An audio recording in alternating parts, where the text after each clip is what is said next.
Hello learners, कैसे हैं आप सभी लोग। मैं बता दूं, मैं बहुत बढ़िया हूं। तो आज हम लोग चले आते हैं unit number 3 of the Indian contract 1872 पर, जिसका नाम है other essential elements of a contract.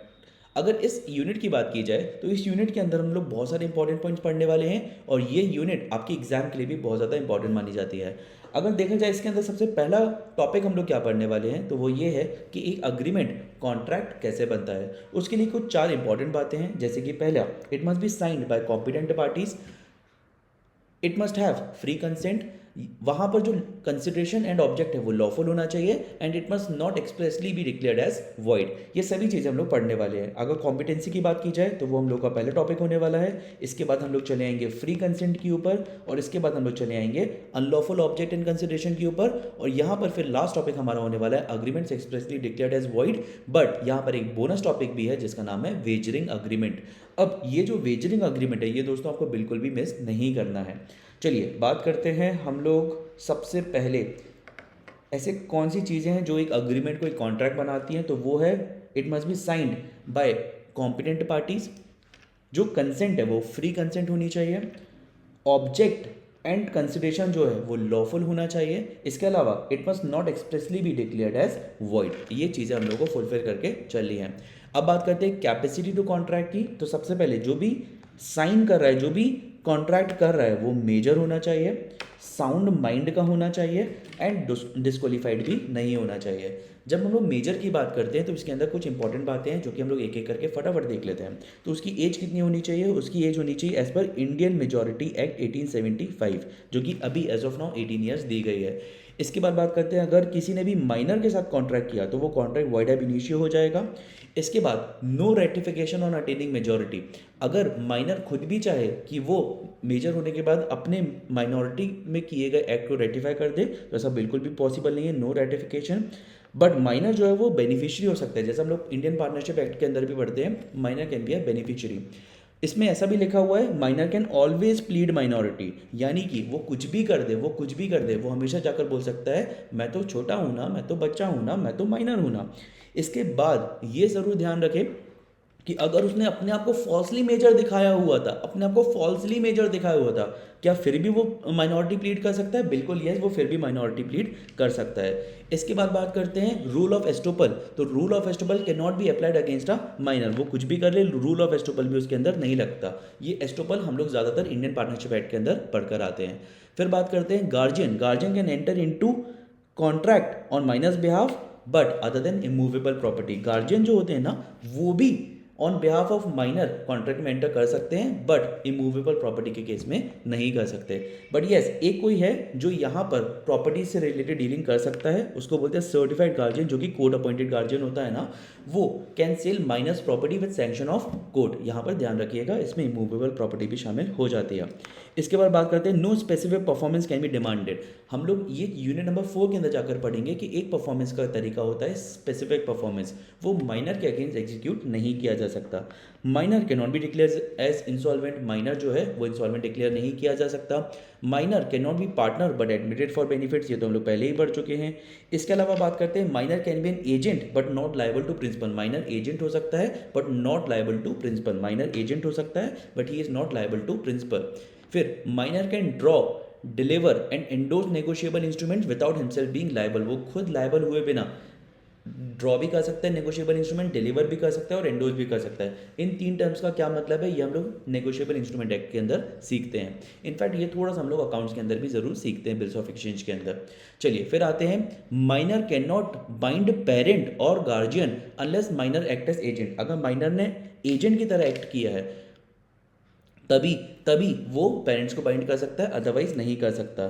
Joint contract of minor and adult, only adult would be liable. अगर माइनर एंड अडल्ट का जॉइंट कॉन्ट्रैक्ट है तो सिर्फ और सिर्फ अडल्ट को ही लायबल माना जाएगा। फिर surety of minor is liable to third party. Surety of minor is liable to third party. अगर किसी भी, ये श्योरिटी हम लोग जाकर पढ़ने वाले हैं नेक्स्ट यूनिट्स में, तो अगर कोई माइनर का श्योरिटी है तो वो थर्ड पार्टीज की तरफ लायबल होता है। इसके बाद बात करते हैं minor can not become share holder unless by way of transfer of fully paid shares to him by lawful guardian, यानी कि माइनर खुद चाहे तो अपने नाम से शेयर्स नहीं कर सकता। माइनर को अगर शेयर होल्डर बनना है तो उसका एक ही तरीका है कि उसको उसका लॉफुल गार्जियन जो है वो फुल्ली पेड शेयर्स को ट्रांसफर करे। फिर आते हैं minor is liable for torts, यानी कि other than breach of contract सारी लाइबिलिटीज के लिए माइनर भी लाइबल होता है, क्रिमिनल लाइबिलिटीज के लिए माइनर लाइबल होता है। चलिए इसके बाद आते हैं हम लोग साउंड माइंड पर। तो कैपेबल साउंड माइंड कब बोला जाता है किसी को भी, जब वो capable of understanding and forming a rational judgment, understanding and forming a rational judgment, तब उसको साउंड माइंड का बोला जाएगा। अच्छा, अब वो यूजुअली अनसाउंड माइंड का होता है, कभी कभी साउंड माइंड का होता है तो वो सिर्फ तभी कॉन्ट्रैक्ट कर सकता है जब वो साउंड माइंड का होता है। अगर वो यूजुअली साउंड माइंड का होता है, कभी कभी अनसाउंड माइंड का होता है, तो वो कब कॉन्ट्रैक्ट नहीं कर सकता, जब वो अनसाउंड माइंड का है। इसके बाद if contract made by person with unsound mind it is void. ठीक है, ये ध्यान रखिएगा, ये वॉइड है, वॉइडेबल भी नहीं है, वॉइड है। ठीक है, फिर आते हैं नॉट डिस्क्वालीफाइड। तो नॉट डिस्क्वालीफाइड के अंदर आ जाता है फॉरेन सोवनर्स, foreign ambassadors, alien enemy, convicts, insolvents, और ऐसे ही बहुत सारे लोगों का नाम लिखा हुआ है, ये सभी लोग डिस्क्वालीफाइड हैं। अच्छा, इसके अलावा माइनर भी डिस्क्वालीफाइड है क्या? बिल्कुल यस। चलिए अब बात करते हैं फ्री कंसेंट की। तो फ्री कंसेंट कब बोला जाता है, कब बोला जाएगा कि किसी इंसान की फ्री कंसेंट है? तो फ्री कंसेंट तभी होती है when two parties agree on the same thing in the same sense, not just on the same thing, in the same sense also, तब बोला जाएगा कि फ्री कंसेंट है। फ्री कंसेंट को एक और तरह से डिफाइन किया जा सकता है, free consent is the consent which is not caused by coercion, undue influence, fraud, misrepresentation और मिस्टेक। अगर बात की जाए इसमें सबसे पहले कोअर्जन की, इसका मतलब क्या होता है? कमिटिंग और थ्रेटनिंग टू कमिट, या तो वे खुद कर रहे हो या फिर थ्रेटन कर रहे हो कि आप कर दोगे। कमिटिंग और threatening to commit any act forbidden by Indian penal code, अगर इंडियन पिनल कोड ने किसी एक्ट को फॉरवर्ड करके रखा हुआ है, अगर आप वो काम कर रहे हो या फिर धमकी दे रहे हो करने की, तो क्या वो कोअर्जन है? बिल्कुल यस। और अनलॉफुल डिटेनिंग और threatening to detain any property, या तो फिर आप किसी प्रॉपर्टी को कब्जे में ले रहे हो या फिर आप डरा धमका रहे हो कि आप उस प्रॉपर्टी को कब्जे में ले लोगे, दोनों को ही कोअर्जन बोला जाता है। With the intention of causing any person to enter into an agreement, ये कब? ये तब जब आप चाह रहे हो कि सामने वाला इन चीज़ों से डरकर किसी एक अग्रीमेंट में एंटर करे। Coercion might be directed by the third party as well, कोई थर्ड पार्टी भी हो सकती है जो कि कोर्जन करवा रही हो। And threaten to commit suicide is also coercion, अगर आप किसी को बोल रहे हो ना कि अगर तुमने ऐसा नहीं किया तो मैं सुसाइड कर लूँगा, मैं सुसाइड कर लूँगी, तो वो भी एक कोर्जन का फॉर्म होता है। अब बात करते हैं अनड्यू इन्फ्लुएंस की। तो जो अनड्यू इन्फ्लुएंस है वो one party is in a position to dominate the will of the other, मतलब कोई ऐसी पोजीशन होना यहाँ पे ज़रूरी है कि आप डोमिनेट कर पाओ। ठीक है, आप डोमिनेट कर पाओ। टीचर स्टूडेंट को डोमिनेट कर पाता है, एम्प्लॉयर एम्प्लॉय को डोमिनेट कर पाता है, and he uses that position to obtain unfair advantage, वो अपनी उस पोजीशन का यूज़ करे अनफेयर एडवांटेज के लिए, तो उसको अनड्यू इन्फ्लुएंस बोला जाता है। दोस्तों जैसा कि हम लोग हर वीडियो में डिस्कस करते हुए आ रहे हैं, यहाँ पर हम लोग एग्जाम्पल एकदम कम से कम लेंगे। इन वीडियोस का जो पर्पस है वो प्योरली रिवीजन है, अंडरस्टैंडिंग बिल्कुल भी नहीं है। पर जहाँ पर भी आपको लगता है कि आपको डाउट है, क्वेरी है, आपको एग्जाम्पल चाहिए, आपको कुछ समझना है, आपकी किसी भी तरीके की क्वेरी है, आप प्लीज़ उसको कमेंट सेक्शन में लिख सकते हो और हम लोग इसको अच्छे से डिटेल में आपके साथ डिस्कस कर लेंगे। चलिए फिर आता है burden of proof is on the party who decides to avoid the contract, जो भी कैंसिल करने की कोशिश करेगा ना उसको ये बताना पड़ेगा कि अनड्यू इन्फ्लुएंस से हुआ था। चलिए अब आते हैं फ्रॉड की बारी। फ्रॉड में यहाँ पर लिखा है फ्रॉड का मतलब क्या है? फ्रॉड इज डिसीविंग, धोखा देना, by way of suggestion without believing it to be true, मतलब आप बिना सच माने किसी चीज़ को सजेस्ट कर रहे हो, उसको भी फ्रॉड बोला जाएगा। एक्टिव कंसीलमेंट ऑफ फैक्ट, किसी चीज़ को जानबूझकर आप छुपा रहे हो, वो भी एक फ्रॉड का फॉर्म है। Promise without intention to perform, आप ऐसा कोई वादा कर रहे हो जो आपका इंटेंशन ही नहीं है परफॉर्म करने का, उसको भी फ्रॉड बोला जाता है। And any other act to deceive as prescribe by law, उसको भी फ्रॉड बोला जाता है। अगर किसी को लॉ ने फ्रॉड बोल दिया तो वो भी एक फ्रॉड है। वेदर साइलेंस इज फ्रॉड, तो साइलेंस ये एक बहुत ही फेमस क्वेश्चन होता है और बहुत सारे बच्चे कंफ्यूज होते हैं। Whether silence is fraud, yes silence is fraud when there is a duty to speak, अगर ड्यूटी टू स्पीक थी और फिर आप साइलेंट थे तो yes it's a fraud. And when silence is equal to speech, या तो फिर साइलेंस का मतलब स्पीच था, साइलेंस का मतलब ये था कि आपने हाँ बोल दिया है, तो फिर वहाँ पर भी फ्रॉड माना जाएगा साइलेंस को। अब आते हैं मिस रिप्रेजेंटेशन पर। So if maker believes to be true but not justified by information, मतलब मेकर को लग रहा है, जो भी स्टेटमेंट बोल रहा है ना, उसको ऐसा लग रहा है कि वो सच बोल रहा है, ऑल दो it is not justified by information, मतलब वो इन्फॉर्मेशन जो है वो कॉन्ट्राडिक्टरी इन्फॉर्मेशन हो सकती है, then it is called as misrepresentation. Okay, और अगर उसको पता है कि वो जो बोल रहा है वो सच नहीं है, देन वो बन जाएगा फ्रॉड हमारा, यहाँ पर वो बन जाएगा हमारा फ्रॉड। चलिए फिर आते हैं breach of duty without intention which brings advantage. इसको ऐसे भी डिफाइन किया जा सकता है, breach of duty without intention which brings advantage is known as misrepresentation. When a party causes though done innocently, मतलब जब एक पार्टी ऐसा करती है भले ही बिना सूझबूझ के साथ किया हो, the other party to the agreement to make a mistake as to the subject matter, मतलब जो subject matter of the contract है उससे रिलेटेड कोई मिस्टेक करवा रही है, भले ही जानबूझ के नहीं करवा रही है, तो भी उसको एक मिसरिप्रेजेंटेशन का फॉर्म दिया जाता है। इन चारों ही केसेस में कॉन्ट्रैक्ट जो होता है वो वॉइडेबल होता है, वॉइड नहीं वॉइडेबल होता है। बात करते हैं मिस्टेक की, तो यहाँ पर मिस्टेक के अंदर दो पार्ट्स हैं कि मिस्टेक ऑफ लॉ है कि मिस्टेक ऑफ फैक्ट है। अगर मिस्टेक ऑफ लॉ है तो इंडियन लॉ है कि फॉरेन लॉ है, मिस्टेक ऑफ फैक्ट है तो यूनिलेटरल है कि बायलेटरल है। इन सब टर्म्स का हम लोग मतलब जानते हैं, यूनिलेटरल बायलेटरल हम लोग कल कवर कर चुके हैं, Indian law and foreign law basic सी टर्म है। अगर मिस्टेक ऑफ लॉ है और उसके अंदर इंडियन लॉ है तो कॉन्ट्रैक्ट वॉइडेबल नहीं है, वैलिड है, because everybody is suppose to know the Indian laws. और ऐसा भी कहा जा सकता है कि ignorance of law is not an excuse. फिर आते हैं फॉरेन लॉ पर, तो फॉरेन लॉ अगर आपको नहीं पता है मिस्टेक ऑफ लॉ हो गया फॉरेन लॉ का, तो कॉन्ट्रैक्ट वॉइड होगा, वॉइडेबल नहीं होगा इस केस में। इसके बाद बात करते हैं मिस्टेक ऑफ फैक्ट के अंदर, अगर यूनिलेटरल मिस्टेक है तो कॉन्ट्रैक्ट ना वॉइड होगा ना वॉइडेबल होगा, यानी कि वैलिड होगा।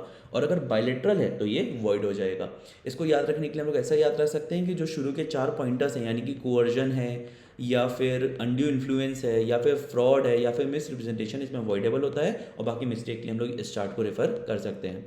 अब बात करते हैं यहाँ पर, so coercion, undue influence, fraud and misrepresentation case में कॉन्ट्रैक्ट होता है वॉइडेबल, एंड मिस्टेक के केस में होता है रेफर अबव, यानी कि इस चार्ट के ऊपर आपको आना पड़ेगा। अब आते हैं अनलॉफुल ऑब्जेक्ट एंड कंसिडरेशन पर, तो यहाँ पर अनलॉफुल ऑब्जेक्ट या कंसिडरेशन कब कहा जाता है, when it is forbidden by law, when if permitted defects provision of the law, मतलब अगर इसको अलाउ कर दिया तो provisions of law he defect हो जाएंगे, यानी कि उसका ही ऑपरेशन खराब हो जाएगा, तो वहाँ पर भी अनलॉफुल बोला जाता है। कुछ फ्रॉडुलेंट है उसको भी बोला जाता है। Injury to person of property है तो उसको भी बोला जाता है, अगर किसी भी चीज़ से, किसी भी कॉन्ट्रैक्ट के किसी ऑब्जेक्टिव या कंसिडरेशन से किसी पर्सन को इंजरी पहुँचती है या उसकी प्रॉपर्टी को इंजरी पहुँचती है तो फिर इसको अनलॉफुल बोल दिया जाता है, या फिर अगर वो इमोरल है तो भी, and oppose to public policy है तो भी उसको बोल दिया जाता है। ठीक है, ये आपको ध्यान रखने की बारी आ जानी चाहिए। चलिए अब बात करते हैं, यहाँ पर हम लोग सबसे पहले, बाकी सब तो सेल्फ एक्सप्लेनेटरी था, बट एक पॉइंट है जो कि बहुत इंपॉर्टेंट है जिसको बोलते हैं अपोज टू पब्लिक पॉलिसी। जो पब्लिक पॉलिसी वाला पॉइंट है दैट इज़ वेरी इंपॉर्टेंट, तो जल्दी से एक बार देख लेते हैं इसको। पब्लिक पॉलिसी के ओपोज कब माना जाएगा, जब आप ट्रेडिंग विद एनिमी कर रहे हो, जो जिसका भी वॉर चल रहा है इंडिया के साथ, अगर आप उसके साथ ट्रेड कर रहे हो तो उसको अपोज टू पब्लिक पॉलिसी बोला जाएगा। स्टिफलिंग प्रोसिक्यूशन, यानी कि आप चाह रहे हो कि क्रिमिनल केस को ड्रॉप किया जाए फॉर मनी, तो वो भी एक अपोज टू पब्लिक पॉलिसी है। इसके बाद बात करते हैं मेंटेनेंस एंड चैम्पर्टी। मेंटेनेंस का मतलब हो जाता है सूट वेयर नो इंटरेस्ट, आप किसी को उकसा रहे हो ऐसा सूट फाइल करने के लिए जिसमें आपका कोई भी इंटरेस्ट नहीं है, तो इसको बोला जाता है मेंटेनेंस। और चैम्पर्टी बोला जाता है assist another in litigation for a share of money, आप किसी का साथ दे रहे हो किसी लिटिगेशन में, ये बोलकर कि जो भी पैसा मिलेगा उसका एक शेयर आपके पास जाएगा, that is called champerty. Trafficking public office, trafficking public office का मतलब होता है गवर्नमेंट ऑफिसर को ब्राइब करने की कोशिश कर रहे हो।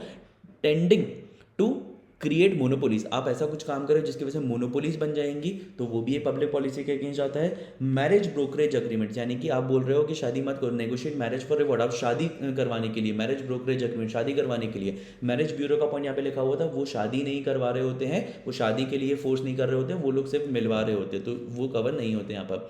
Interference with the course of justice, अगर आप जस्टिस के साथ इंटरफेयर कर रहे हो या फिर जस्टिस के प्रोसेस से इंटरफेयर कर रहे हो तो उसको भी अपोज टू पब्लिक पॉलिसी बोला जाता है। इंटरेस्ट अगेंस्ट ऑब्लिगेशन, मतलब आप ऐसा बोल रहे हो कि आप अपने इंटरेस्ट के अगेंस्ट जा रहे हो, आप ऐसा कुछ कर रहे हो कि आपका जो एक कॉन्ट्रैक्ट के अंदर इंटरेस्ट सेट किया गया आप उसके अगेंस्ट जा रहे हो। जैसे अगर एक agent without permission of the principal कुछ पैसे ले रहा होता है तो वो इंटरेस्ट अगेंस्ट ऑब्लिगेशन कहा जाता है। और कंसिडरेशन अनलॉफुल इन पार्ट अगर है तो उसको भी इसके अंदर डाल दिया जाएगा। ठीक है, ये ध्यान रखिएगा।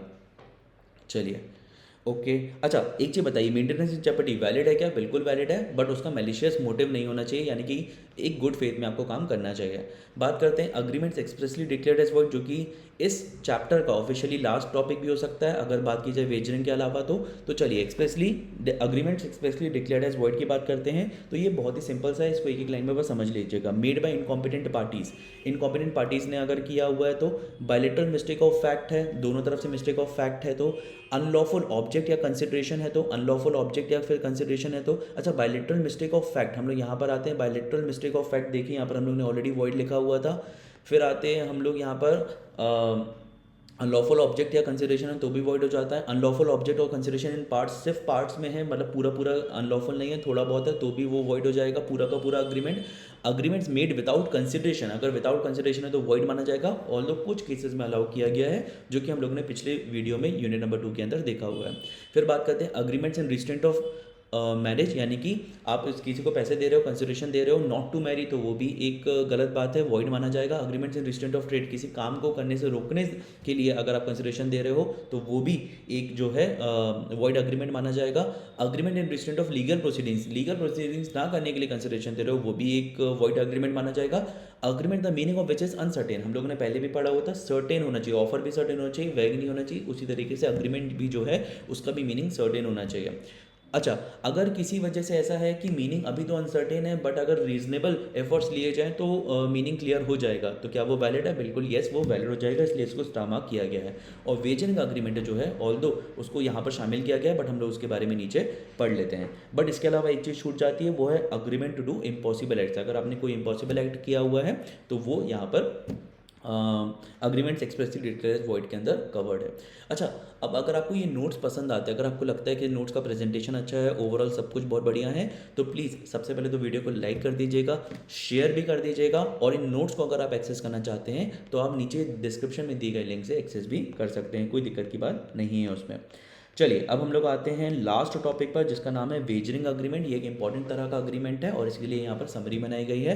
सबसे पहले इसको लाइन बाय लाइन रीड करना बहुत ज़्यादा इंपॉर्टेंट हो जाता है, क्योंकि यहाँ पर टर्म्स बहुत ज़्यादा इंपॉर्टेंट है। चलिए अब हम लोग बात करते हैं वेजरिंग अग्रीमेंट की। तो इसका मीनिंग क्या है? वन प्रोमिसेस टू पे मनी और मनीज वर्थ, वन प्रोमिसेस टू पे मनी और मनीज वर्थ, या तो पैसा या पैसे के बराबर कुछ, on the happening of some uncertain event, यहाँ पर अनसर्टेन इवेंट होना चाहिए, pay money or money is worth on the happening of some uncertain event in consideration of the other party's promise to pay if the event does not happen। यानी कि दोनों ने बोला कि अगर ऐसा होगा तो मैं पे करूंगा, ऐसा नहीं होगा तो तुम पे करना, ठीक है। फिर बात करते हैं एसेंशियल्स की। एसेंशियल्स की बात करते हैं तो प्रोमिसेस टू पे मनी, एसेंशियल्स में यहाँ पे क्या क्या हम लोगों ने नोट किया? प्रोमिसेस टू पे मनी होना चाहिए, अनसर्टेन एंड अनकंट्रोलेबल इवेंट होना चाहिए। अगर उस इवेंट के ऊपर इन दोनों में से किसी भी एक का कंट्रोल है तो फिर ये बिल्कुल भी वैलिड नहीं माना जाएगा। फिर बात करते हैं म्यूचुअल चांसेस ऑफ विन और लॉस, यानी कि जीतने और हारने के चांसेस जो है वो इक्वल होने चाहिए। No other interest in the event, यानी कि इसके अलावा, ये जो शर्त लगी है, इसके अलावा कोई भी अदर इवेंट नहीं, अदर इंटरेस्ट नहीं होना चाहिए इवेंट पर। बात करते हैं इफेक्ट्स की, तो अग्रीमेंट इज वॉइड, अग्रीमेंट जो है वो वॉइड माना जाता है। इसके बाद no suit can be initiated to recover the amount won. अब सोचो ना, अगर इलीगल है, वॉइड है, तो उसके लिए क्या ही सूट करवाएंगे, तो इसलिए नहीं करवाया जाता। फिर बात करते हैं नॉट वेजरिंग की, तो यहाँ पर चिट फंड वाला अगर केस है तो उसको वेजरिंग नहीं माना जाता, जहाँ पे लकी ड्रॉ से सिस्टम नहीं निकाला जाता तो उसको नहीं माना जाता। शेयर मार्केट और कमर्शियल ट्रांजेक्शन जो है वहाँ पर, जहाँ पे डिलीवरी इंटेंडेड है, वहाँ पर भी इसको नहीं माना जाता। Game of skill and athletic competition है तो उसको भी नहीं माना जाता, ऑल्दो अगर प्राइस मनी 1000 रुपये से ज़्यादा है तो फिर उसको वेजरिंग मान लिया जाता है। और कॉन्ट्रैक्ट ऑफ इंश्योरेंस जो होता है उसको भी यहाँ पर वेजरिंग अग्रीमेंट नहीं माना जाता, एज पर्पज टू इंडेमनीफाई, सब लॉस रिकवर करने के लिए हो रहा होता है। इसके साथ हम लोगों ने यूनिट नंबर 3 को कवर किया, जैसा कि हम लोगों ने डिस्कस किया। अगर आपको ये वीडियो पसंद आता है तो प्लीज़ इस वीडियो को लाइक कीजिएगा, अपने दोस्तों के साथ शेयर कीजिएगा, चैनल को सब्सक्राइब कीजिएगा, ताकि आने वाले यूनिट नंबर 4 से आने वाले आगे के वीडियोस भी आपको मिलते रहें। और अगर आपकी किसी भी तरीके की कोई भी क्वेरी रह जाती है, किसी भी तरीके का पॉइंट है जो आप समझना चाहते हैं, तो नीचे दिए गए नंबर पर आप कॉल भी कर सकते हैं, प्लस डिस्क्रिप्शन बॉक्स में जो नंबर है उस पर आप कॉल भी कर सकते हैं, और इसके अलावा आप कमेंट्स में अपना क्वेरी छोड़ भी सकते हैं, हमारी टीम उस क्वेरी को रिजॉल्व कर देगी। Thank you so much.